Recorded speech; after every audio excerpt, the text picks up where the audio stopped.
একটা অঙ্ক আমি তোমাদের এখানে দিয়েছি। কি দিয়েছি?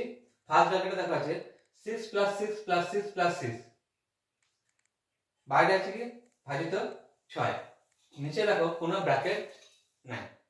ঠিক আছে, তাহলে এখানে দেখো আমাদের কি বলি, আগে বলেছি আমরা অঙ্ক করানোর সময় যে ব্র্যাকেটের ভেতরে কাজটা আগে হবে ফার্স্ট ব্র্যাকেটে, কিন্তু ঠিক আছে ফার্স্ট ব্র্যাকেটের ভেতরে দেখো 4টে 6 আছে, 4টে 6 যদি আমি যোগ করি কত হবে? 24 ভাজিত 6। নিচে দেখো, নিচেও সেম কিন্তু 4টে 4 যোগফল আকার আছে, ভাজিত 4 আছে। তাই বলে এখানে কিন্তু যোগের কাজটার মতো প্রথমে যেটা করলাম নিচেও সেটা করে ফেলবো সেটা নয়। এখানে এক নাম্বার কোনো ব্র্যাকেট নেই।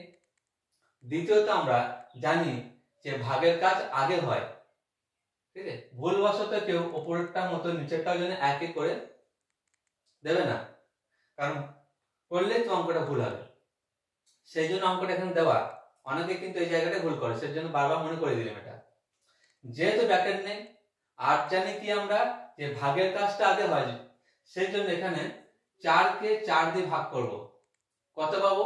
1 পাবো। তাহলে এখানে কি কি পড়েছে দেখো, 4 + 4 + 4 + 1, তাই তো?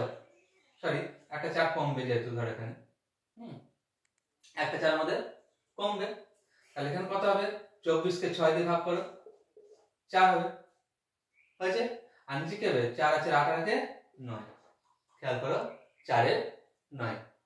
তাহলে আবারও বলছি, নিচে আগে ভাগের কাজটা আমি করে নেবো। 4 কে 4 দিয়ে ভাগ করলে 1 পাবো, আর দুটো 4 দেখা আছে লিখলাম, ঠিক আছে।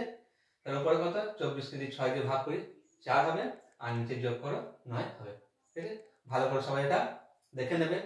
ছোট অঙ্ক হলেও এই জায়গাটা প্রত্যেকেই ভুল করে, যে উপরটা যে কাজটা আমি আগে করেছি যোগের কাজ, নিচে অনেকে কিন্তু যোগের কাজটা আগে করে ফেলে, ফলে উত্তরটা অনেকে ভুল আসে, এবং ভুল অপশনটাও যেটা আমরা ভুল উত্তর আছে সেটা অপশনে কিন্তু থাকে। অনেকে হবে সেই ভুল অপশনটাকেও টিক দিয়ে চলে আসবে, ঠিক আছে। আশা করি প্রত্যেকে বুঝতে